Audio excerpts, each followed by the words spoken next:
Hello and welcome to Maggie Mumbles, where my name is Maggie and I mumble my commentary and education about witchcraft, spirituality, and personal development. So if that sounds interesting to you, then I invite you to like the video, to subscribe to my channel, and to hit the bell for all notifications so that you know every time I put a new video out. Today I'm going to be mumbling about the tarot, and specifically the Major Arcana. Ooh, tarot cards, freaky! And as we go along, let me know your thoughts about the tarot. Do you read the tarot? Are you completely new to this? Have you been interested in reading the tarot, but you haven't? You've been afraid or intimidated? Any thoughts that you have as I'm going through this video, please leave them in the comments. I'd love to talk to you. Tarot is one of my most favorite topics, so I would love to talk to anybody who will talk to me about it. So thanks for any thoughts that you care to leave me. Do you know anything about tarot cards? Continuing my new thing of picking a tarot card for our video and seeing how that card shows up throughout the video. I'm not going to pick one at random. I have actually picked one specifically. That is because I feel like we should be talking about the Fool. So the Fool is the first card of the Major Arcana, and since that's what we're talking about for the majority of the video, I thought he would be a good character to set an intention using. You'll notice at the top it says that he is number 0, and that is because he represents both a beginning and an end. There's very much a roundness and a cycle surrounding his character. In some cases, he represents us, the person who's doing the tarot reading, because he is the one who travels through all the other major arcanas, and that's why he is set apart by being a non-number, basically. But he is also an archetype in his own right. He's really representative of the beginner's mind. He is willing and ready to embark on any new journey, whether that's learning something new, actually going somewhere, traveling, starting a new relationship, moving to a new place, all those kinds of things. The key is that he is not fearful. He is walking off this cliff without a care in the world. The main thing to remember about the Fool is the limitless possibilities and the potential that he holds. So as we go through this video today about the Major Arcana as a whole, we will be holding in our heart the idea of opening ourselves up to a new journey, learning something new, even if it's something that we've heard about before, even if we feel like we already know about this topic, approaching it with just like a joyful enthusiasm and a willingness to not think we're an expert on things. Because that's what the beginner's mind is all about, is even having studied something for a long time, there's always more to learn. So there can always be new insights that you can gain. And that's something that I feel a lot with the tarot, is that no matter how many years I read these cards, I have probably too many tarot decks. If you've seen the live that I did before I moved to South Carolina, we went through all of my oracle and tarot decks and I only got rid of like 4.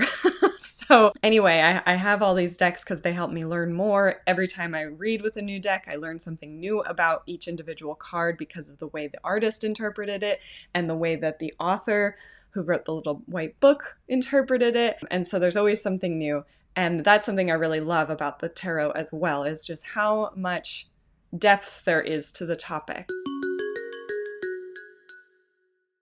You may know that the tarot are not just beautiful pictures on cardboard. They represent a much deeper significance. And while they have been used for centuries as a tool for connecting with the divine, the root of divine is in the word divination. So it's not only about future telling or fortune telling or trying to figure out what's going to happen next. Get out the tarot cards, tell fortunes, play Twister. A lot of times what's more useful with the tarot is discovering divine messages about the present, about ourselves, about things that happened to us in the past, and learning about why that happened or what we can gain from those experiences as we move forward into the future. And each card, there's 78 cards in the total deck, they each have a different meaning. And there's some, overlap, especially in the minor arcana, where there's 4 aces, 4 twos, 4 threes, 4 fours, all the way up to kings. And so each of those have similar meanings, but each individual ace has its own unique meaning. And then also in the same way, there are 4 suits And so each of those suits has similar meanings throughout the entire number line. But again, each of those numbers has its own flavor or meaning. And then, of course, with the Major Arcana, we have completely unique meanings and very powerful, deep messages within each of those 22 cards. And so, as you can guess, there are two categories of tarot cards. There's the Major Arcana and the Minor Arcana. And the Major Arcana represent very significant life events, very deep lessons that we might learn. There are psychological states. They're kind of like the keynote or the thesis of an event that happens to us. Whereas the Minor Arcana are more of a surface level thing. These are the things that happen in our day-to-day lives, things that are common experiences that don't necessarily have a deep meaning or transformative meaning in our life, but are important nonetheless and still have meaning. And so this dichotomy between sort of a mundane everyday occurrence and the magical spiritual occurrences gives a really complex layering for a tarot reading when we use the whole deck. As I mentioned, I'm only going to be focusing on the Major Arcana, and that's because I did a couple of tarot themed Talk Witchcraft podcast episodes in the past, and I always meant to get around to talking about the Major Arcana, but then I got sidetracked, as happens with Maggie. And then my sister joined the podcast. We haven't really gotten back to that style of episode as we've evolved and worked together. So I wanted to just kind of complete that line of what I was doing in the past and come back and really talk about them, give them the respect that they deserve. So let's get ready to mumble as we dive deep into the Major Arcana of the tarot. So I wanted to start with a little bit of a history lesson about these cards, the whole deck in general, and how these cards became what they are. The tarot, as we know it today, can be traced back to the 15th century, the middle-ish of the 15th century, in a few different regions in Europe. Initially, tarot was a card game, and it was actually called tarocchi. It was mostly played by the upper class in Italy, and the cards were just beautiful, lavishly decorated with intricate Renaissance artwork, and they more or less portrayed various themes from religious and moral allegories and things from the daily life of the upper class. So at this point, the tarot wasn't really used for divination in the way that we do today, the way we use it. That wasn't really until around the 18th century. The Major Arcana wasn't always a part of this initial card game in the 15th century. It was added, and it is an important part of the evolution that led us to the tarot being used for divination. The Major Arcana on its own, when it was added to this card game, were called the Trionfi or Triumphs, and they were special cards. They were distinct from the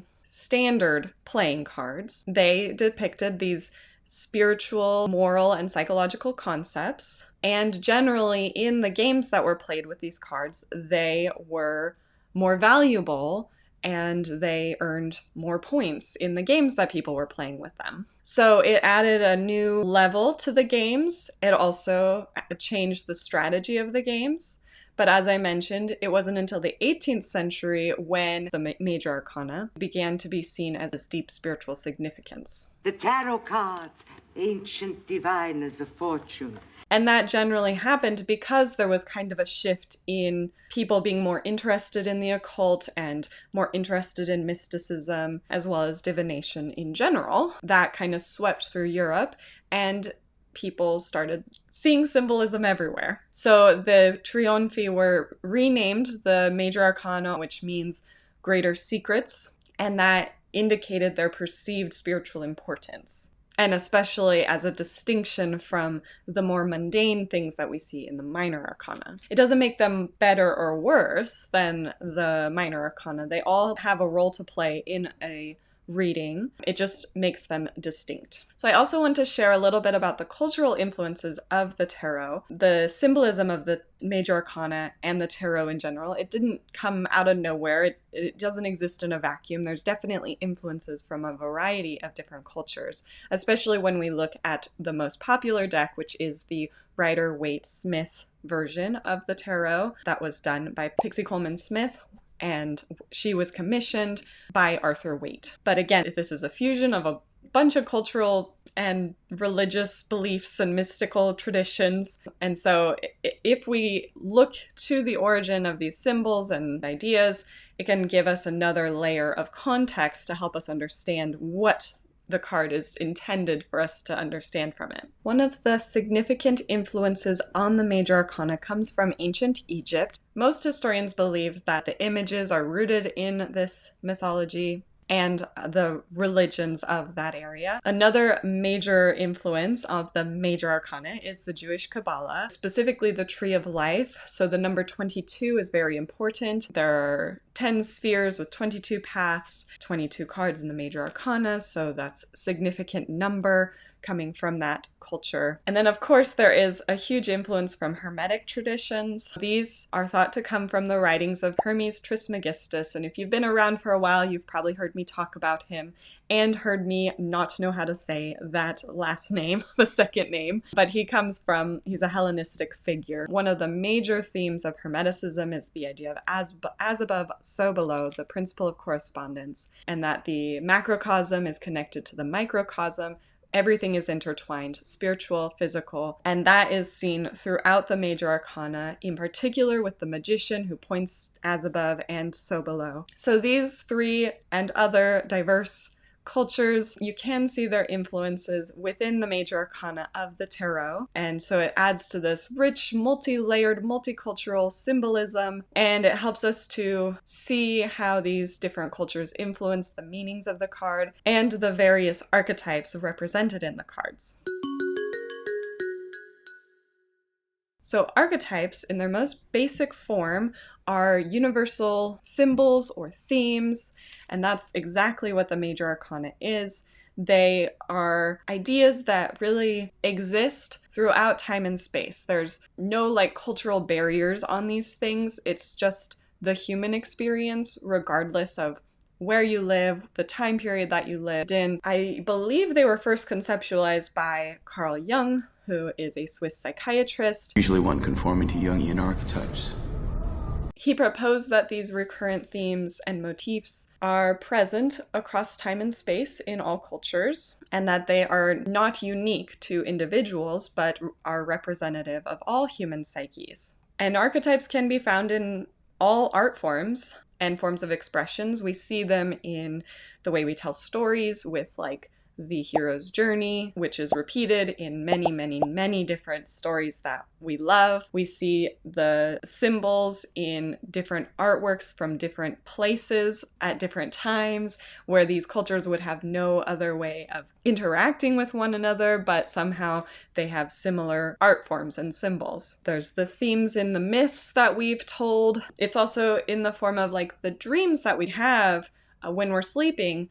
Many humans experience very similar dream symbolism, generally has a similar meaning. So in the context of the Major Arcana, each card represents a different archetype, fundamental human experiences or roles that we fall into at certain times in our life. So for the Empress, that often represents the idea of a nurturing caregiver, often the mother, but not always. I'm sorry, I'm not a classic maternal archetype. The Hermit represents a time of solitude or a wise mentor that we might encounter, or being a wise mentor to somebody else. And so by understanding these archetypes in the Major Arcana, it helps us to tap into these universal experiences, or mostly universal experiences, and it helps us to gain some insight into where we are on our journey and where we might be going next. All right, so now I'm just going to quickly go through each of the cards and some of the meaning that they represent. As I go through these meanings of the tarot cards of each individual Major Arcana,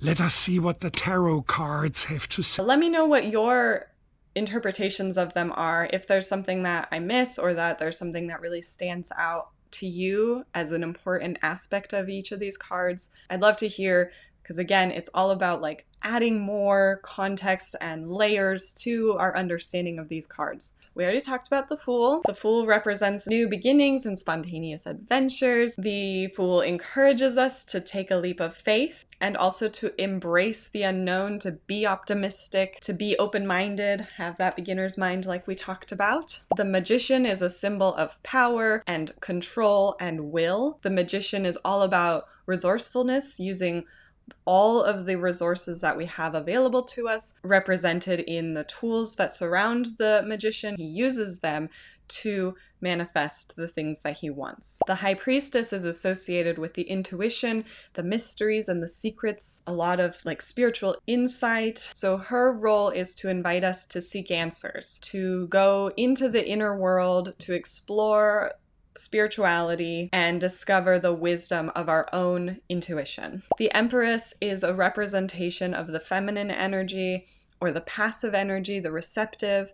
She is all about beauty and nature and abundance and nurturing energy. She invites everyone, regardless of the gender identity that you hold, to tap into the more caring, gentle, soft side of yourself. And that's contrasted with the dual energy of the Emperor, who represents the masculine energy or the active, the projective energy. He's all about setting boundaries and making rules, the importance of discipline, being a leader, having stability, providing stability for others. And again, regardless of your gender identity, he is an invitation to tap into the more structured, rigid, harder side of yourself. Then we have the Hierophant, and the Hierophant is associated with tradition, convention, societal expectations. He is a spiritual leader, he's a religious leader, associated with those traditions, rules, and the doctrine of religion. He's really a teacher, somebody who has more knowledge on a topic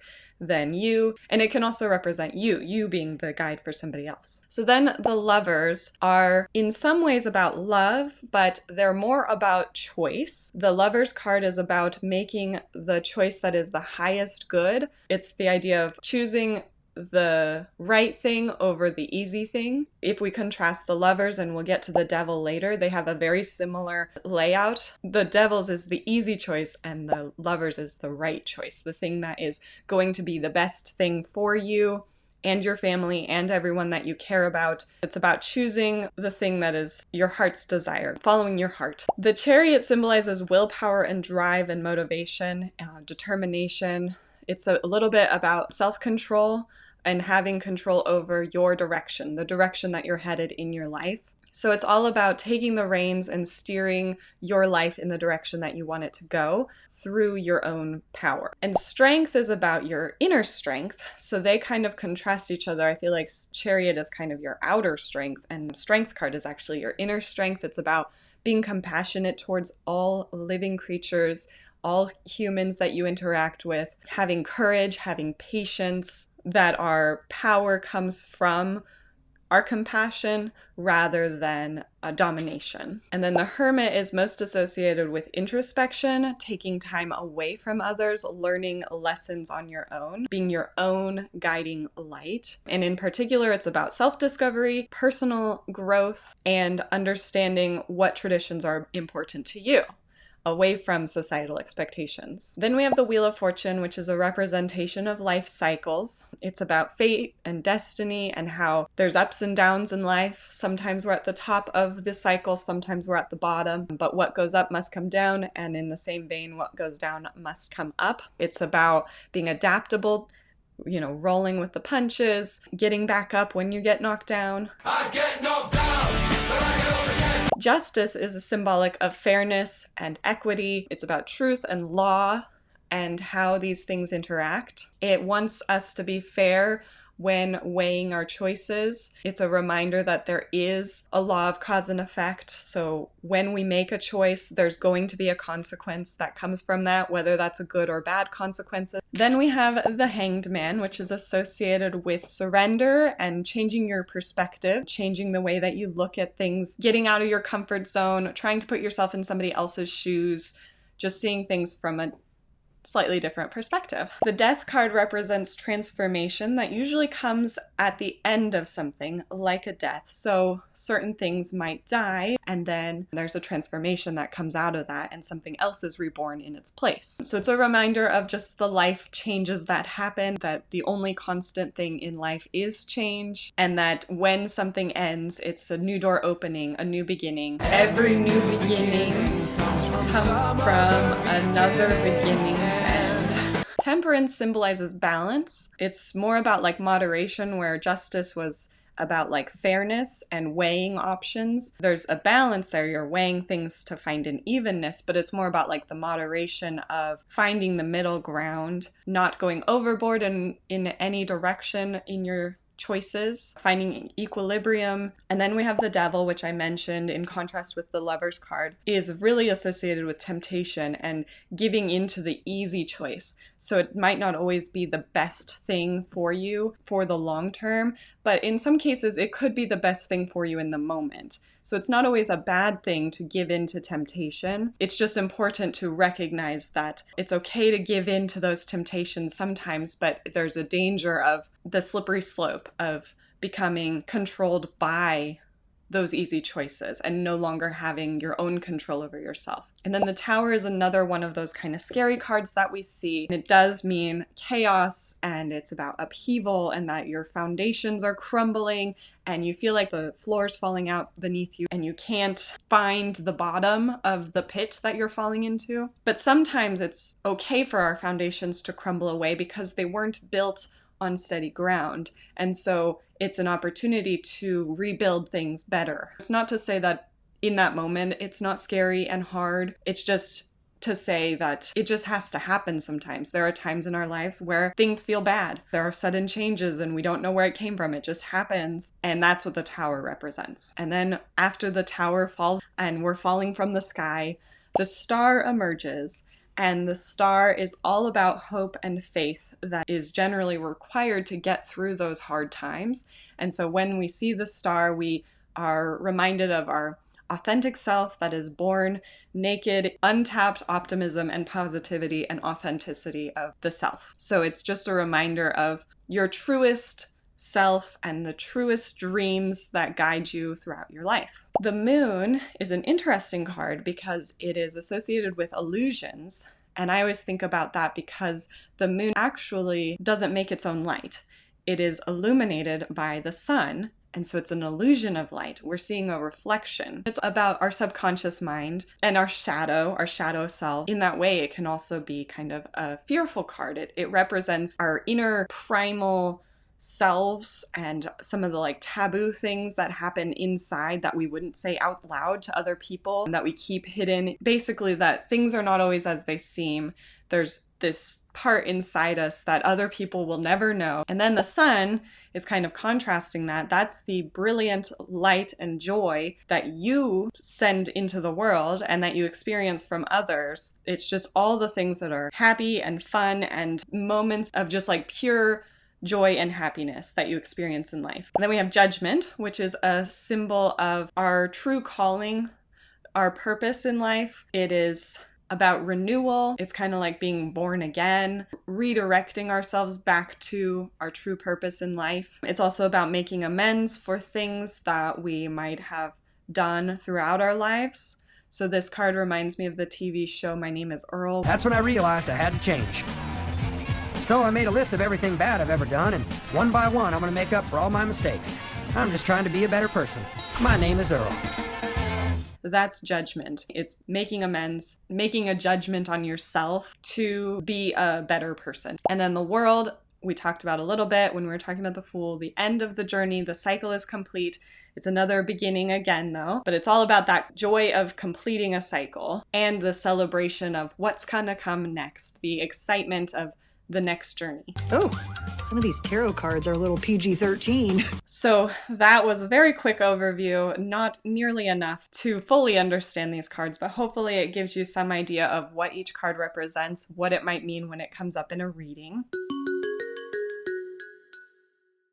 So now I just want to talk about the Fool's Journey. I recently put out a 2-part short, and I tell the Fool's Journey, what he encounters as he comes across each of these cards in his journey. Once upon a time, a whimsical figure known as the Fool began his journey. With a sack slung over his shoulder and a small dog at his feet, he was the epitome of wide-eyed wonder and unfiltered enthusiasm. He embodied innocence, a spirit untamed and free, ready to leap into the great unknown. Soon, his path crossed with the Magician, a figure of authority and control. The Magician revealed the power of manifestation, demonstrating that with willpower and focus, the Fool could shape his own destiny. The High Priestess then mystically appeared, introducing the Fool to the world of intuition and subconscious wisdom. The Fool continued his journey, meeting the Empress and the Emperor, and he learned the importance of balance in life. The Hierophant enlightened him on societal values, offering a roadmap to moral and spiritual growth. His journey led him through various stages of life. The Lovers taught him about choice, the Chariot of determination and control, strength of inner power and compassion, and the Hermit about introspection as the wheel of fortune turns. It took him through a series of cycles about justice and surrender and transformation, about balance,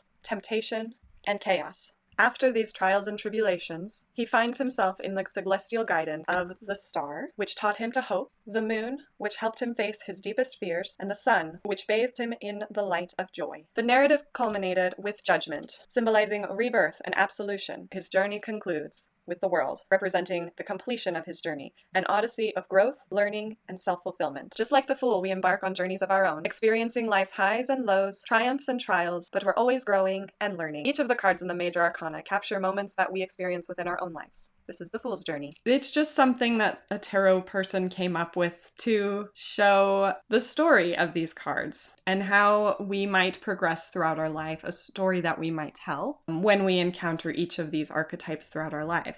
But I think it's a fun exercise also to think about your own life and find moments where you feel like each of these cards appeared. Major events in your life that were transformative, had a big impact on you, changed the trajectory of your life.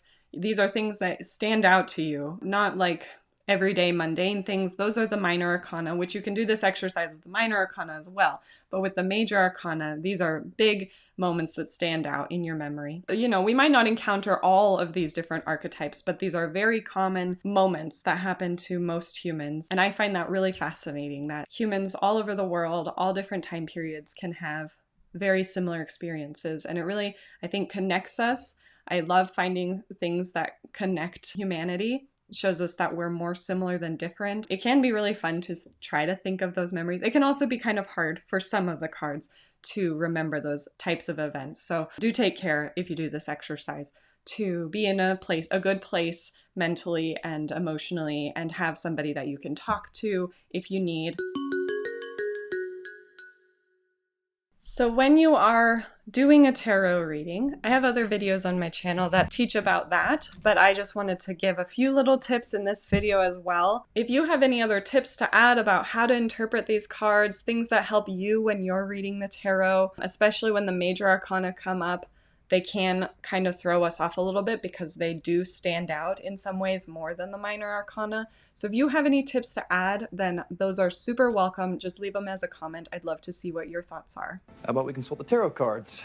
Interpreting tarot cards does take a little bit of intuition when you're looking at the symbols and the pictures. I don't think it's always necessary to have memorized what the cards mean. I think you can interpret what the card means just by looking at the picture, in the same way that a small child who hasn't learned to read words yet can tell what story is happening just by looking at the pictures in a picture book.